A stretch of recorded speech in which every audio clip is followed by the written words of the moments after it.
Okay, welcome everybody to our weekly Ask the Experts webinar put on by First Canada. Today we're going to be joined by Vice President of Sponsorships and Partnerships, Kim Cooper. And as always, we're recording this now and we will post it at the end of the evening on the First Robotics Canada YouTube channel. And we'll put that link and the link to all the other podcast, it's sort of like a podcast sometimes, all the other Ask the Expert webinars that we have done in Facebook so that you can connect to those. And if you're having trouble, you can always email me at pkeenan@firstinspires.org and I will send that information out to you as well. So lots of things going on this past week and more stuff coming up with all kinds of things. So we had some news when just yesterday or even today or maybe even tomorrow for some people, people are able to get to the vouchers and some of the virtual kit of parts that those have been released and they should be available through your dashboard. So again, if you have any questions about that or you don't understand what I'm talking about, please email me and I'll let you know. If you do have any questions during the course of the webinar, please, by all means, type them into the question box and we'll get them to Kim. We always like to have as many questions as we can. And if you're not with us live, but you're going to be listening to this, so you're listening to this and it's not 7:01 p.m. on Tuesday the 20th, and you're listening after that, and you do have some questions that aren't addressed during this webinar, again, please feel free to email me and I will get back to you as soon as I can. So, without much further ado, welcome Kim Cooper. Thanks. Thank you, Paul. So excited to be here and to talk about what I deal with every day, which is sponsorships and partnerships. And I think a lot of times people forget that sponsorships is really about people and building connections with those people. And I've been doing this job for a couple of years now, and I have to tell you that our sponsors, as I've got to know them, they are really incredible people.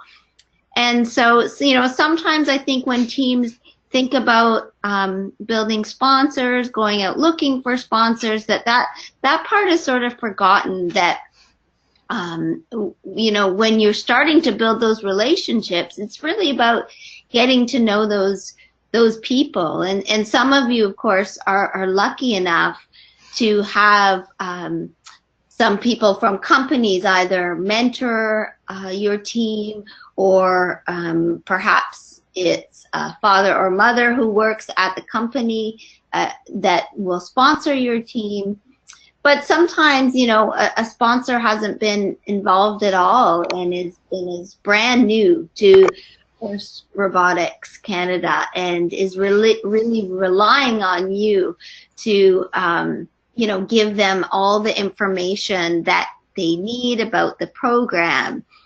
And so I think that when you start, if it's a sponsor that doesn't know anything about the program, you've really got to start from scratch, of course. And I know a lot of teams are really good at bringing their robot to do a demo at these companies and such.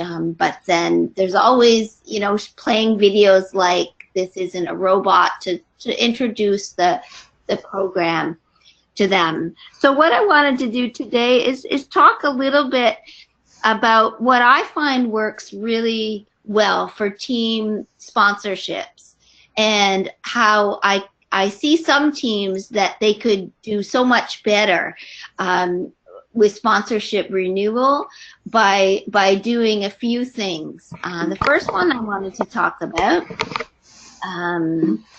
is, let's just see here. Okay, so one thing I definitely would recommend is I assign 1 or 2 team members, or perhaps if your team is a really big team, perhaps it's a subcommittee where they deal particularly with sponsorship deliverables. And this person or this group of people should be really serious about maintaining sponsor connections with the team and hopefully enjoy, that building relationships with these sponsors and, not just having the sponsor say, sign a check at the beginning of the season. It's more taking that sponsor through your journey, and whether that be through reports and pictures and social media updates. There's really so many ways that you can involve these sponsors. And so preferably have a sponsorship team or a subcommittee within your team. And then as those people get really good at establishing those connections, make sure that you're passing on that expertise to the juniors on the team, because you're always going to need sponsorship year after year. We all know it's expensive to travel, to build the robot, and so, sponsorship's not going away. You're going to have to approach these sponsors every year and renew them as well. So I've seen a few teams that do have these subcommittees, but I don't see that many that only have like a few people dealing with sponsors. And it's a nice way also for companies to get to know one or two of you who are in that role, that can also greet them at events. And for example, let's say Magna's a sponsor, and you say to them, we're participating in the Durham College event. We'd love to see you there. And then maybe that person who has been the lead on communicating with the sponsor, they can be the one who can greet them at the door when they arrive, take them to the pit, show them a few matches, really make them feel special, because not only is your team special, but so is the sponsor. There's a reason why they're interested in your team and First Robotics Canada, and there's just an amazing opportunity here for, especially a few members on the team to really get to know those people. So I would definitely recommend assigning a group to sponsorship deliverables. Okay, and the next is offer something unique to your sponsors. So what makes you stand out, and how can you engage your sponsors in a unique way? So, maybe if your team is known for really bold colors. There's a certain team I'm thinking of, bold colors and sort of like funky hats, things like that. Maybe there's a way you can call out your sponsor, whether that's on those particular jerseys or hats, or maybe at the end of the season, there's a representative at that company. Maybe you could get them a team shirt, or at least, you can have a team group photo. Perhaps everyone signs the bottom, or put that photo on a poster board or something where you all sign it. And it's something that the sponsor receives and says, oh, wow, like this team really stands out. And they remember you, because we have to remember that, these are busy people as well. Of course, we're busy during the season, and US students, you've got so much to do. You're building this robot in a limited amount of time. So sometimes it's easy to forget, we're running around all over the place. But also these corporate sponsors, they're just as busy as us, and they've got an amazing amount of emails and demands. So whenever you communicate with them and whenever you have the opportunity to, whether it's talking to them in person or it's seeing them, at an event, make sure that you're doing something to stand out. And to be honest, that could even just be that you're extremely polite, or that you went out of your way to make that sponsor really feel good. Maybe you remembered their names and you wanted pictures taken at a certain event, or you were particularly keen on getting that person to your school or your community to visit, and they will remember those teams who make the effort and who want to engage their sponsors. So I know a lot of teams have off-season events, or even a meeting in the off season when you're either practicing coding or robot from last season, or just meeting about fundraising initiatives. Maybe there's something there you can invite the sponsor to come out, say a few words at your meeting, or just invite them to say hi, and just, even if they can't make it, that invite means a lot to these sponsors. And for some of the sponsors, they may actually sponsor a few teams. So you want to make sure that come the end of the season, whether you make it to Worlds or don't make it to Worlds or district champs, it doesn't matter. You want to make sure that they remember you for your team brand and for you and your personality. So make sure you think of it that way. What's going to make you stand out? Now, social media. So be social media savvy. So I know that most of you are on social media. Your teams have social media accounts. And, in the beginning, when you start to engage in a sponsor, really look at their social media and see, what sort of things are they posting? And, if it's an automotive company, maybe they are posting about automotive trends.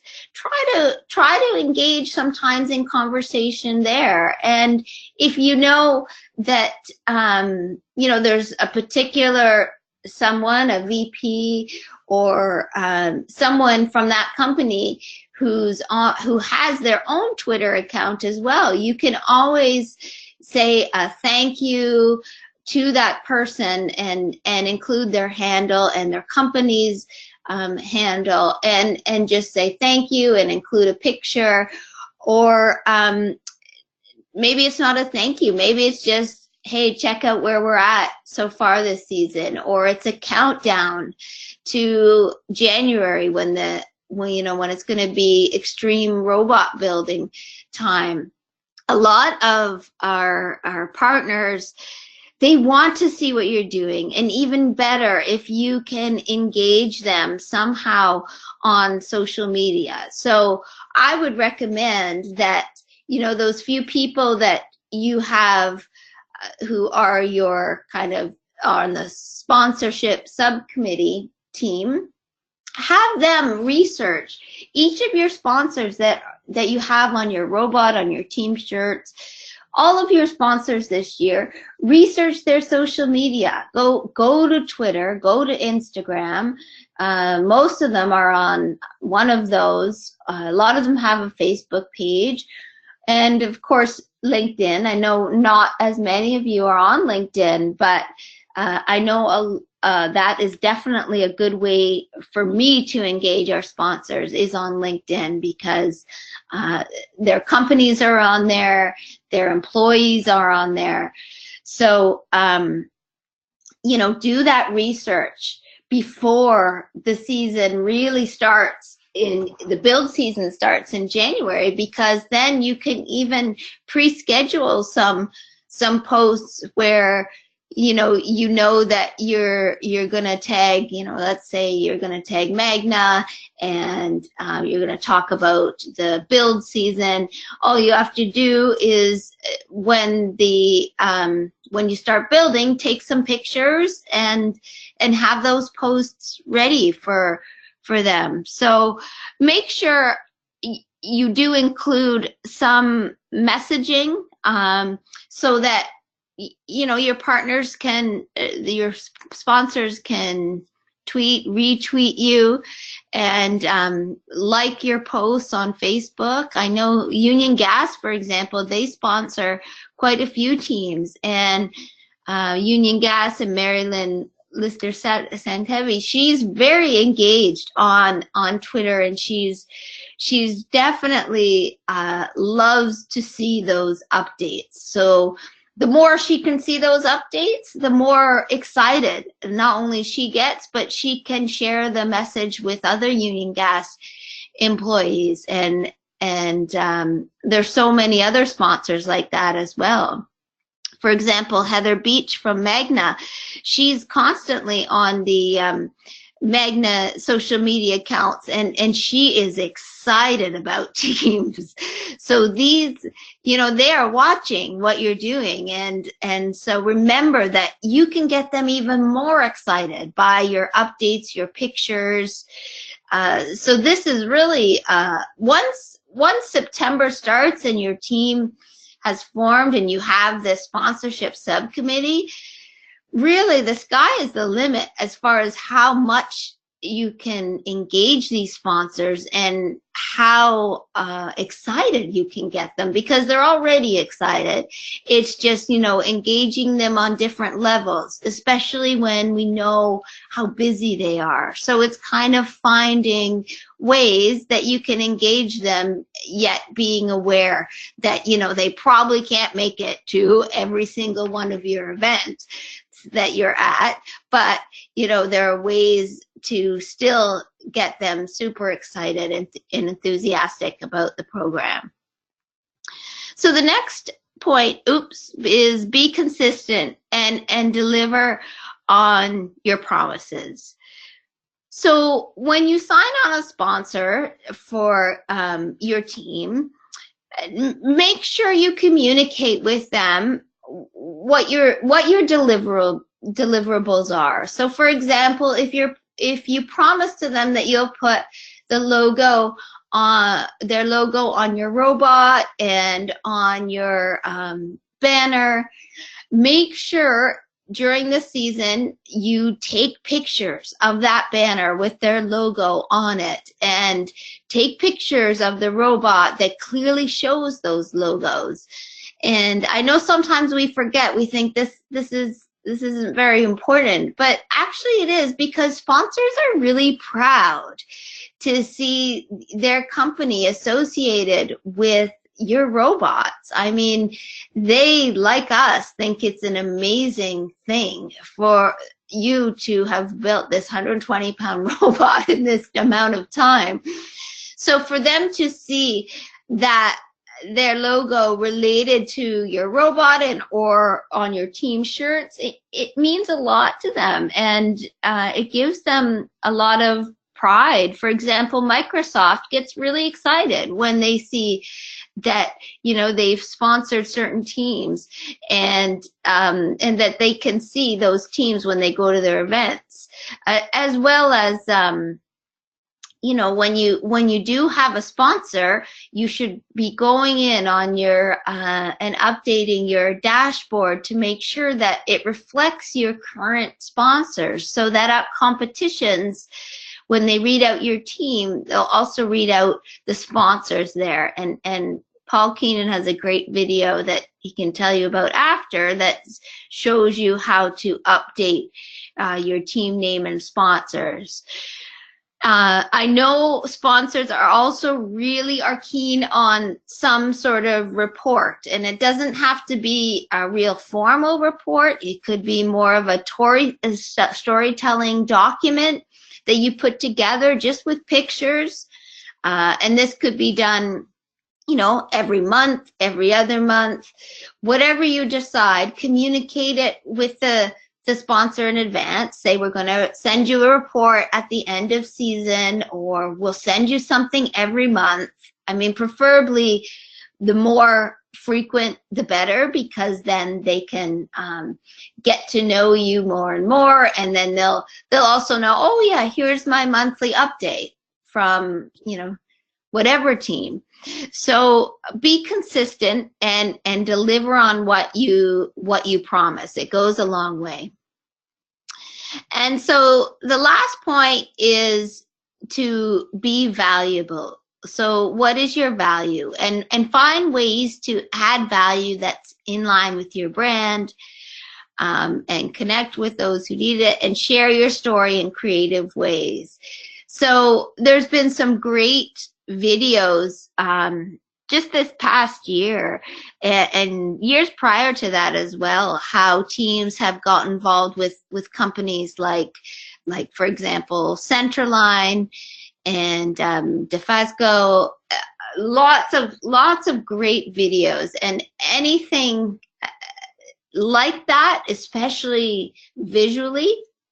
And I know a lot of you are really media savvy when it comes to videos and social media. So this is an area where you can really excel. And you know, even if you're not comfortable or you're not that active, your team isn't that active on social media, that's okay. You can still film a short 30-second, 60-second clip at one of the competitions, or you know, one of the nights your team is just practicing and just saying, oh hey Mike, you know, updating you and the team at whatever company, here we are doing this.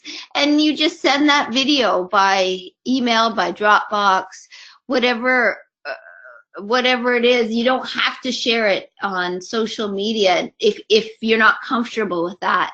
It's just a way to keep sponsorships or sponsors updated, and videos are perfect for that.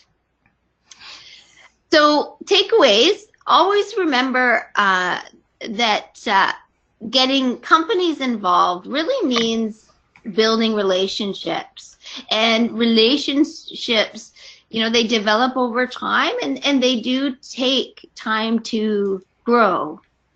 So sponsors get involved with first because of you, the students, and never underestimate the value that you can offer sponsors. And also remember, again, I know because we're busy sometimes that we forget that, you know, these connections that we can get from sponsors, they can be hugely helpful and valuable to us, because they could maybe one day help you in your career, offer you insight. And you know, always remember that when you're dealing with these partners, that it's really about building this special connection and relationship. So that wraps up the presentation there, Paul, if we've got any questions or anything. Well, we don't have any questions just yet, Kim, but Okay. we may get some. But what I wanted to touch on a couple of points you made. One of this is that I asked Kim to do this webinar because she's really good at this stuff. And a lot of the people that run teams are teachers who really don't have the expertise in this, and may not think that staying in contact is as important as you're pointing out that it is. The relations, I was muted, but I was laughing when I saw the last slide, and it talks about relationships, and then relationships. We had a director of education in our board years ago who was great, but her thing in these videos she would do was always relationships. And it used to be, there was a staff member at every school that could do the same, could mimic her. My wife was one of them, so but it was out of respect and knowing that that's what it was. But even though I'm no longer with the team, I still stay in touch with a lot of the sponsors that we had back then. And every once in a while, they're asking about students that might now be university students or graduates who might be looking for a job. And so I know Mr. Bredner and Mr. Hobbins and myself are always getting people involved because we know them. And if the sponsors know you as well, that's great. I know there are lots of students, former students that work at Quanzer Inc., which is a great supportive company in Markham. Scotiabank has a lot of former FRC students. So just being in touch with them as a student and doing this, you're going to meet them, and they may not know many students your age, and they may find out that, wow, these kids really do know a lot of stuff, and they really can do things, and that provides some opportunities. Mm-hmm. The one thing I would say as well is that you also, when you're doing this, have to find out in terms of deliverables what is okay with, if you're with a team that's affiliated with a school board, what's acceptable to your school board. Are there rules? So you don't want to be blindsided, and you don't want your sponsors to be blindsided when you're told you can't do something. So you sort of want to find out before you promise things exactly what you're allowed to promise to. Can you give an example of that, Paul, just so everyone's clear? I know a school board that told a mentor that he had to give back a sponsorship of $2,500 to one of the banks because they had certain rules about what they could and couldn't do in that board. So you want to know in advance what the issues may or may not be. And most sponsors, in my experience, they really don't ask for a lot, right? They're there for a different reason. They're there to support the kids.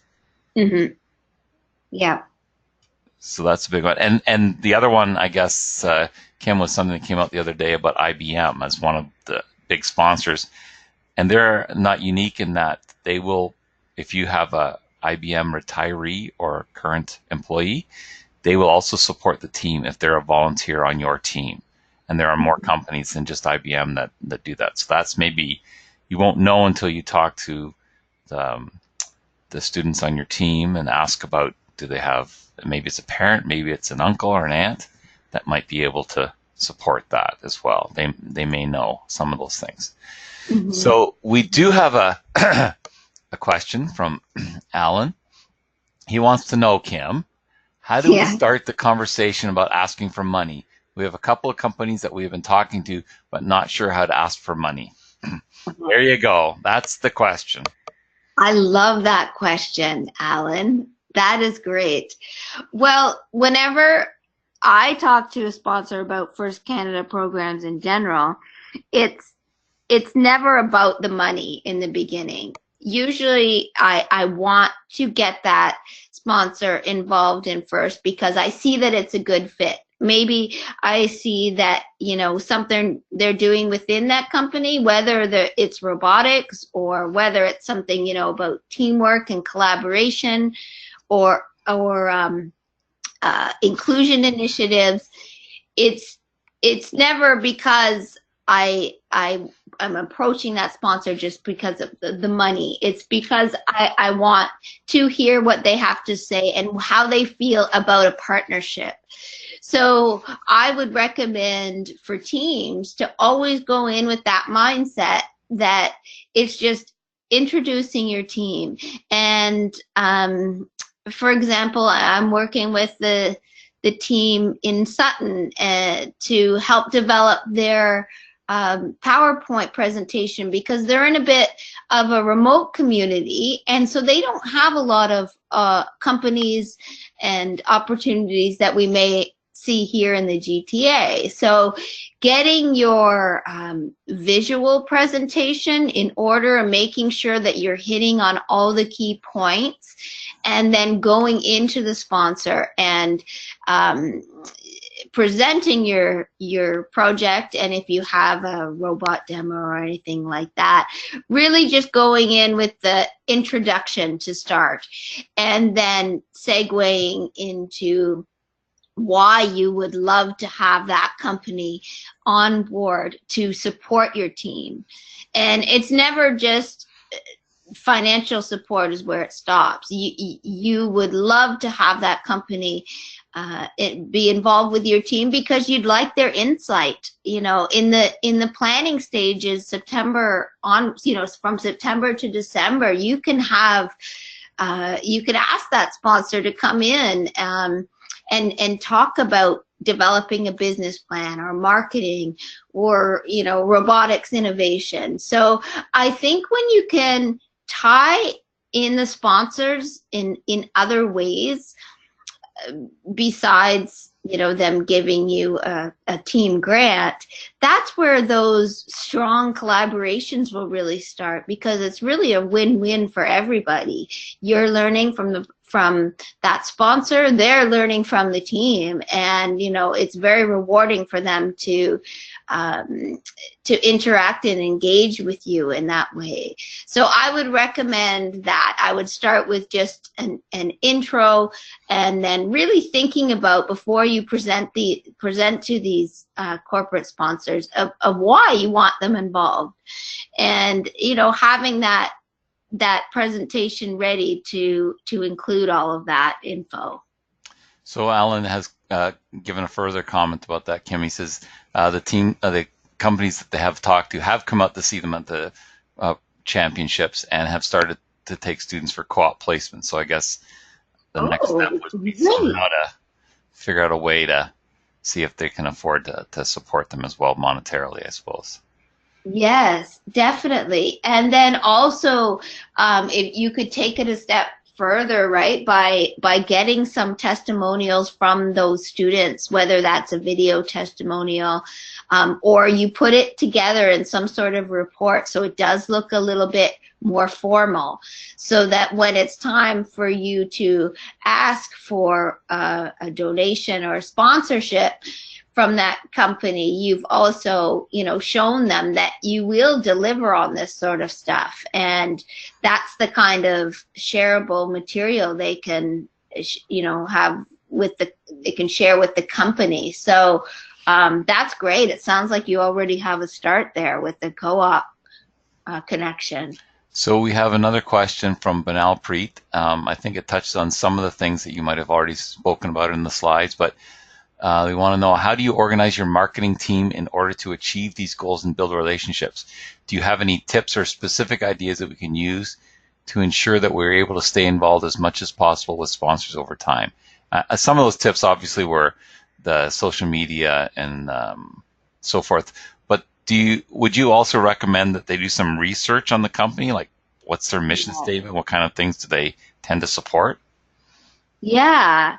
Oh no, I think that would be a great idea to do that research.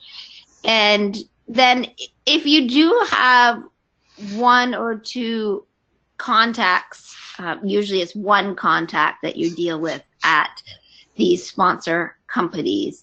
Again, just making sure that you've got frequency of communication, and that when you communicate with these people, you know, it's not always just asking for money, or, you know, your team needs some support that way.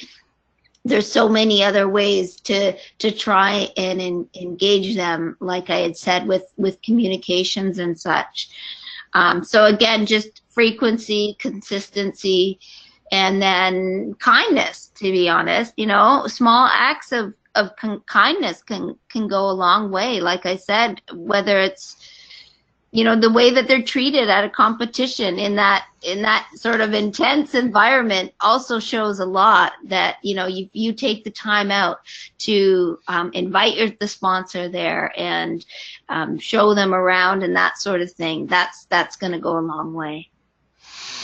Well, I think we're about out of time, Kim. It's been great. I've learned a lot just listening today.